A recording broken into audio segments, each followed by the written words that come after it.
আসসালামু আলাইকুম রহমতুল্লাহি ওবরকাতুহ। সম্মানিত দর্শক, লন্ডন থেকে জনাব তারেক রহমান সাহেবের বাংলাদেশে ফিরে আসার পর থেকেই মোটামুটি বাংলাদেশের রাজনীতি, অর্থনীতি সবকিছুই তারেক রহমান সাহেবকে কেন্দ্র করে হচ্ছে। অর্থনীতির একটি অংশ বা রাজনীতির একটি অংশ মাঝে মধ্যে তারেক রহমান সাহেবকে বাদ দিয়ে আবার জামাতের দিকে যাওয়ার চেষ্টা করছে বটে, কিন্তু মূল স্রোতটি মূল স্রোতটি এখনো পর্যন্ত তারেক রহমান সাহেবের দিকে আছে। এই ভিডিওটি যেদিন করছি অর্থাৎ 2026 সালের ফেব্রুয়ারি মাসের 4 তারিখ সন্ধ্যাবেলায়, সেই দিন পর্যন্ত সারা বাংলাদেশ মোটামুটি তারেক জ্বরে আক্রান্ত। বিএনপির যারা লোকজন রয়েছেন তাদের সবার একেবারে বদ্ধমূল ধারণা তাদের নেতাই হচ্ছেন পরবর্তী প্রধানমন্ত্রী। যারা বাইরের লোক, যারা তারেক রহমান সাহেবকে পছন্দ করেন না, তাদের ভীষণ রকম খারাপ লাগছে। অনেকে কান্নাকাটি শুরু করেছেন, এটা কেমন হলো?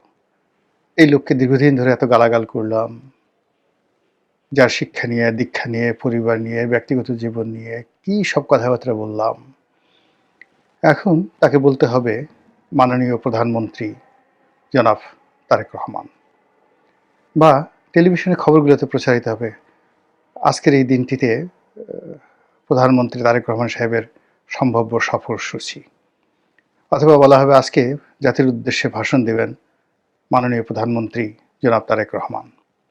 তিনি যখন সংসদে থাকবেন, সংসদ সদস্যরা বলবেন মাননীয় প্রধানমন্ত্রী জনাব তারেক রহমান বা মাননীয় সংসদ নেতা জনাব তারেক রহমান সাহেব আপনি কিছু বলুন, স্পিকার বলবেন। তো এই জিনিসগুলো যারা তারেক রহমান সাহেবকে পছন্দ করেন নাই ইতিপূর্বে, বিশেষ করে আওয়ামী লীগের যারা লোকজন, কট্টরপন্থী লোকজন, যারা তারেক রহমান সাহেবকে তুই তুকারি বলে কথাবার্তা বলতেন, এটি তাদের জন্য বিশ্বাস করেন।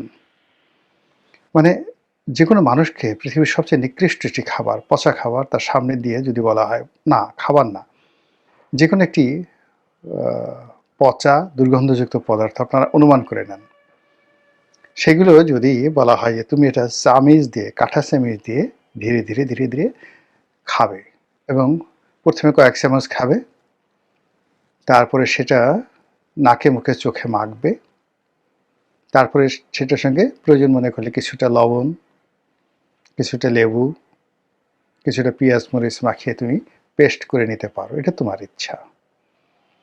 তখন ওই মানুষটার জন্য যে একটা অবস্থা তৈরি হবে, আওয়ামী লীগের লোকজন যারা তারেক রহমান সাহেবকে অপছন্দ করেন, তাদের জন্য এই প্রধানমন্ত্রী তারেক রহমান এই কথাটা শোনার সঙ্গে সঙ্গে ওইরকম একটা অবস্থা তৈরি হয়ে গেছে। এই গেল এটা। 2 নম্বর হলো যে বর্তমান আওয়ামী লীগের অবর্তমানে রাজনীতিতে যারা বিএনপির প্রতিপক্ষ, তাদের মধ্যে এখন তারেক বিদ্বেষ মারাত্মক আকার ধারণ করেছে। আওয়ামী লীগের চাইতেও তারা এখন তারেক রহমান সাহেবকে বেশি অপছন্দ করেন। প্রধানমন্ত্রী তারেক রহমান এই কথাটা স্মরণ করতেই তাদের মাথায় একটা চক্কর দেয়, চোখ দুটো ঘুরতে থাকে, পেটের মধ্যে গুড়গুড়ানি শুরু হয়ে যায়, বিশ্রী এরকম আওয়াজ শুরু হয়ে যায়, পেটের মধ্যে থেকে ফুটফুট ফুটফুট ভুটভুট শুরু হয়ে যায়, এবং সেটা যে কি পরিমাণ নিকৃষ্ট সেটি তাদের সাম্প্রতিক সময়ের কথাবার্তায় আপনারা সেটা বুঝতে পেরেছেন। এই গেল অবস্থা। দেশে যারা রাজনীতিবিদদের বাইরে রাজনৈতিক বিশ্লেষক রয়েছেন, জ্ঞানীগুণী পণ্ডিত, মানে এরা সবসময় করে কি, স্রোতের অনুকূলে বা হাওয়ার অনুকূলে তারা পাল তুলে দেয়, নৌকা ছেড়ে দেয়। এখন সারা দেশ জাতি তারেক বন্দনায় লিপ্ত। জ্ঞানীরা কবিতা লিখছেন, গুণীরা সেই বিভিন্ন কর্মকাণ্ড করছেন তারেক ভজনে, কবিরা কবিতা রচনার পাশাপাশি দার্শনিকরা বিভিন্ন দার্শনিক সূত্র তৈরি করে ফেলছেন, কি করিলে কি হয়। সবাই অবাক বিষয়ে তারেক রহমান সাহেবের দিকে তাকিয়ে আছেন, মানুষের চেহারা তো সুন্দর হয় কি করে? আল্লাহ এই সাক্ষাৎ ফেরেশতা আমাদের মধ্যে পাঠিয়েছেন, আমরা যে কত জন্মের সৌভাগ্যবান। এরকম কবিতা রচনা করে বহু মানুষ তাবিজ বানিয়ে গলায়, মাজায়, কোমরে তারা ওই তাবিজ পরিধান করে ঘুরে বেড়াচ্ছে, যেন বিএনপির যারা লোকজন রয়েছে তারা তাদেরকে সম্মান করে, সমীহ করে। তারেক রহমান সাহেবকে নিয়ে সুন্দর সুন্দর কবিতা রচনা করা হচ্ছে, তার চেহারা মোবারক, তার পোশাক, তার জুতা মোবারক, জুতা মুবারকের তলা। একজন তো বলেই ফেলল যে তারেক রহমান সাহেবের একটা বিড়াল আছে নাম জেবু, এক নেতা, বেশ বড় নেতা। তো তিনি বললেন যে যারা, তারেক রহমান সাহেব তো দূরের কথা, জেবুর একটা পায়ের যোগ্যতা যাদের নেই, বিড়ালের একটা পায়ের যোগ্যতা যাদের নেই, কত বড় দুঃসাহস তারা তারেক রহমান সাহেবকে সমালোচনা করে। এত বড় সাহস!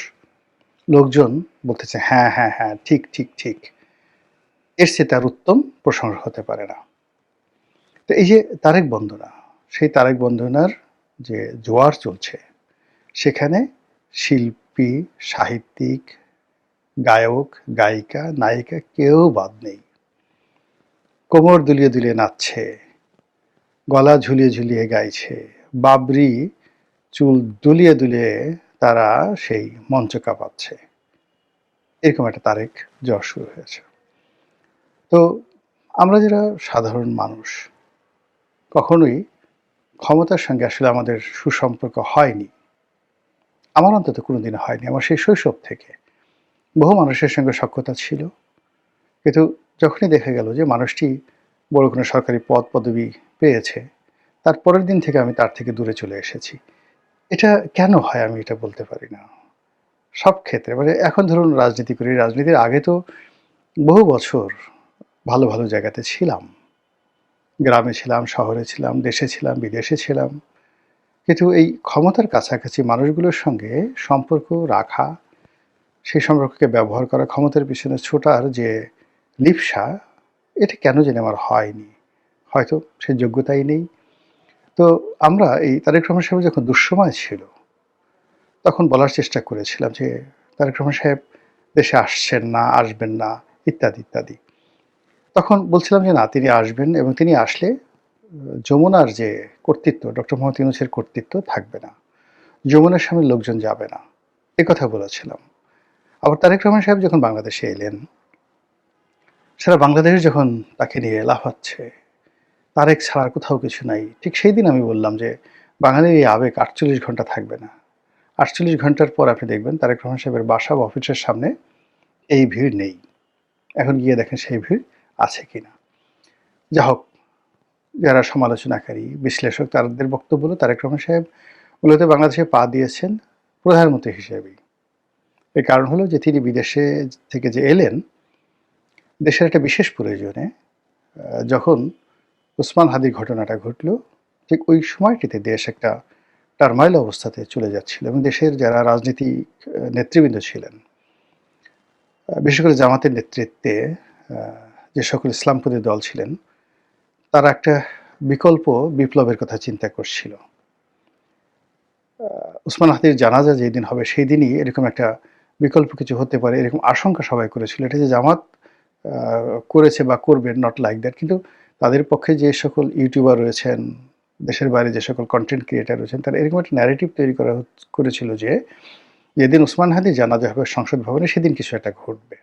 এগুলো এক। কিন্তু ডেইলি স্টার এবং প্রথম আলোতে আক্রমণের মাধ্যমে পুরো পাবলিক সেন্টিমেন্ট এবং গ্লোবাল যে অ্যাটেনশন, এটি মূলত সেই যারা বিপ্লবী ছিলেন, যারা ওসমান হাদির হত্যাকাণ্ডের বেনিফিশিয়ারি হওয়ার চেষ্টা করেছিলেন, তাদের বিরুদ্ধে চলে যায়, মবকারীদের বিরুদ্ধে চলে যায়। ঠিক ওই সুযোগটিতেই জনাব তারেক রহমান সাহেব বাংলাদেশে আসার ঘোষণা দেন। সবাই খুব আশ্চর্য হয় যে উনি এই সময়টাতে এটা বললেন কেন বা করলেন কেন। যদি তিনি নিজের ইচ্ছায় সেটা করে থাকেন, অবশ্যই সেটা ভালো। এর কারণ হলো নেতা সবসময় ক্রাইসিস মোমেন্টে সাড়া দেন, নর্মালি অন্য সময় দেন না। যে যত বড় নেতা, সে তত বড় বিপদের সময় নিজেকে সমর্পণ করেন। তো সেই অর্থে তারেক রহমান সাহেব তার স্ত্রী, তার কন্যা, পরিবারের প্রিয়জনদেরকে নিয়ে লন্ডনের পার্ট গুছিয়ে তিনি যে বাংলাদেশে এসেছেন, এটা যেন তেন সাহসের বিষয় নয়। নিঃসন্দেহে এটা অনেক অনেক বড় সাহসের বিষয়। এমনকি শেখ হাসিনার জমানার চাইতেও এটি বেশি সাহসের বিষয়। শেখ হাসিনার জমানাতে যে স্ট্রাকচার ছিল, রাষ্ট্রের কারাগার থেকে শুরু করে অনেকগুলো রাষ্ট্রীয় প্রতিষ্ঠান নিরাপদ ছিল। অ্যাটলিস্ট কোর্ট কাছারিতে মানে বিচারকের এজলাসের মধ্যে ঢুকে কেউ আপনাকে মারধর করতে পারত না। তো এরকম একটি অবস্থা যখন বাংলাদেশে চলছে, যখন কেউ কোনো জায়গাতেই নিরাপদ নন। অফিসে, আদালতে, বাড়ি, ঘরে, ব্যবসা প্রতিষ্ঠানে কোথাও কেউ নিরাপদ নন। ঠিক সেই সময়টাতে নিজের প্রিয় স্ত্রী এবং কন্যাকে নিয়ে তিনি বাংলাদেশে এসেছেন রাজনীতির জন্য। আমি প্রথমত এটাকে খুব সাধারণ বিষয় মনে করি না, ভীষণ রকম ঝুঁকি।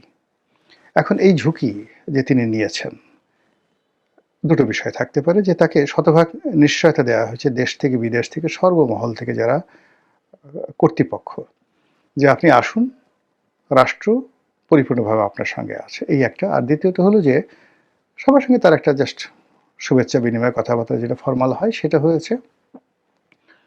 আর ঝুঁকিটা মূলত তিনি নিয়েছেন। হোয়াট এভার মেবি, আমি দুটোই বললাম, আপনারা বুঝে নেবেন। আর যারা বিএনপির যারা লোকজন আছেন তারা সিদ্ধান্ত নেবেন। দ্বিতীয় যে বিষয়টি, তিনি বাংলাদেশে আসার পরদিন থেকেই, মানে আসছেন সেই দিন থেকেই, মানে যেদিন লোকজন এয়ারপোর্টে গেল, সবাই বলার চেষ্টা করলো যে তিনি দেশের প্রধানমন্ত্রী। প্রথমে বলা হলো ভবিষ্যৎ প্রধানমন্ত্রী, কিন্তু তাকে যেভাবে রাষ্ট্রীয় প্রোটোকল দেওয়া হলো এবং এখন পর্যন্ত দেওয়া হচ্ছে, তাতে তাকে ভবিষ্যৎ প্রধানমন্ত্রী নয়, বর্তমান প্রধানমন্ত্রী হিসেবে ট্রিট করা হচ্ছে। যে কায়দায় তিনি পাসপোর্ট পেলেন, যে কায়দায় ভোটার আইডি পেলেন, যে কায়দায় তিনি সারা বাংলাদেশ ঘুরে বেড়াচ্ছেন এবং তাকে নিয়ে যেভাবে মাতোয়ারা সারা দেশ, তো সেইভাবে অতীতে কোনো প্রধানমন্ত্রীকে নিয়ে এরকমভাবে মাতোয়ারা হতে আমরা দেখিনি।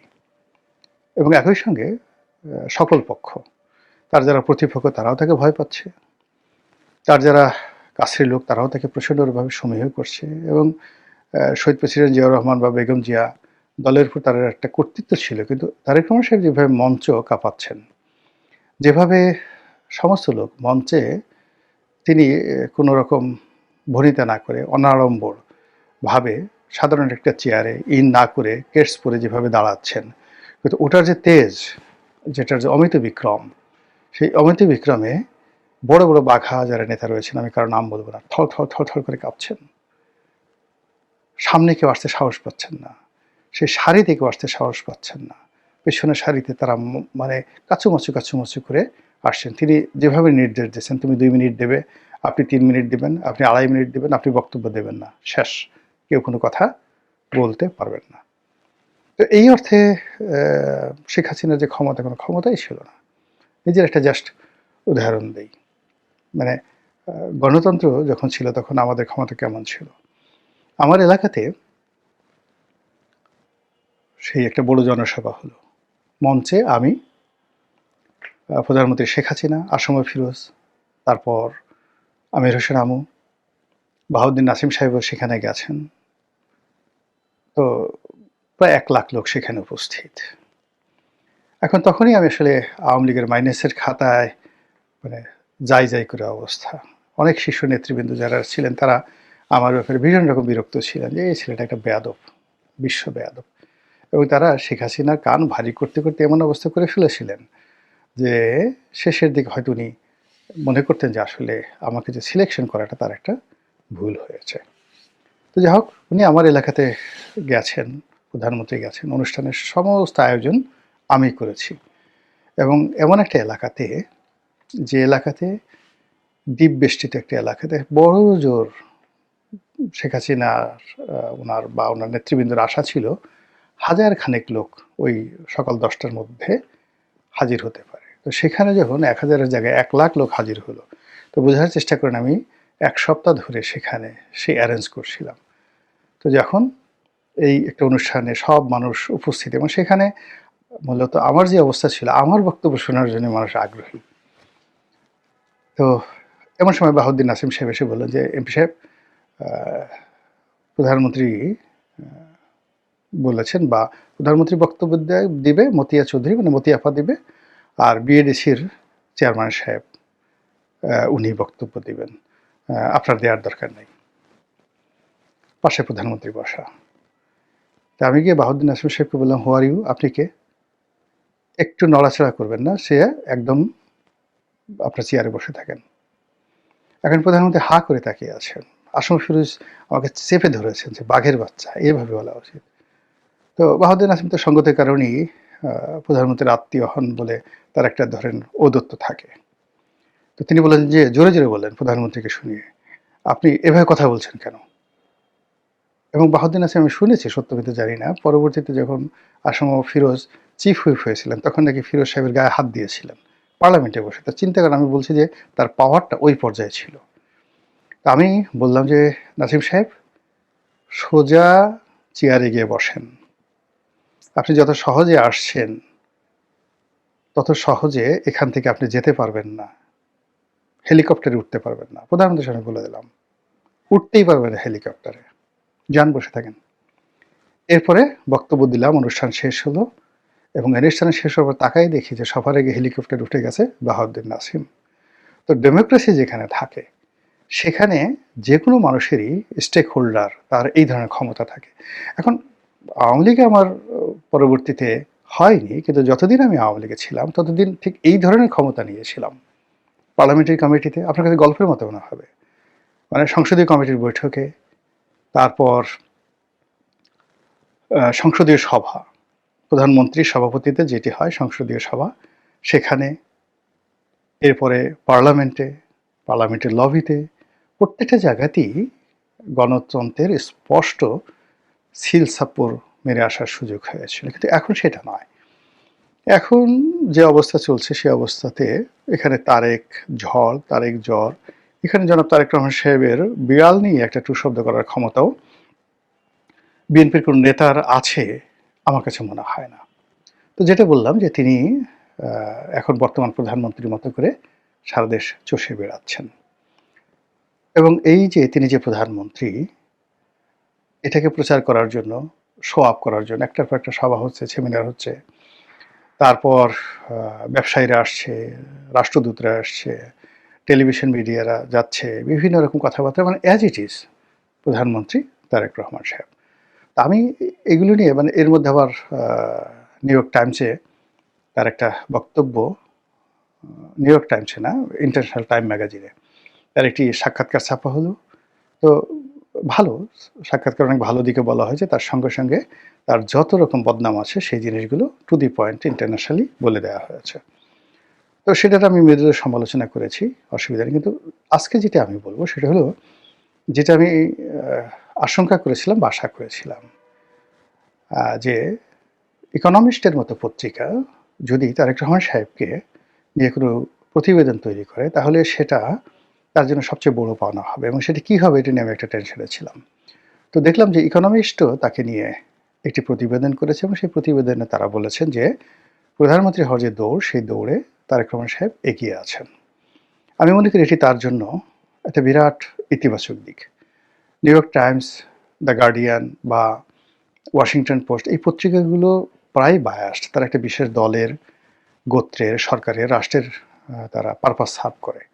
কিন্তু ইকোনমিক্সড একটা ইকোনমিক ফোরকাস্টের সাথে সাথে সত্যিকার অর্থে একটা দেশের রাজনীতিটা কিভাবে, যাকে বলা হয় ডিজাইন হয়, কিভাবে আগায়, এটার একটা নিরপেক্ষ যদি আপনি প্রতিবেদন পেতে চান, তাহলে আপনাকে ইকোনমিস্ট পত্রিকার প্রতিবেদনের উপর নির্ভর করতে হবে।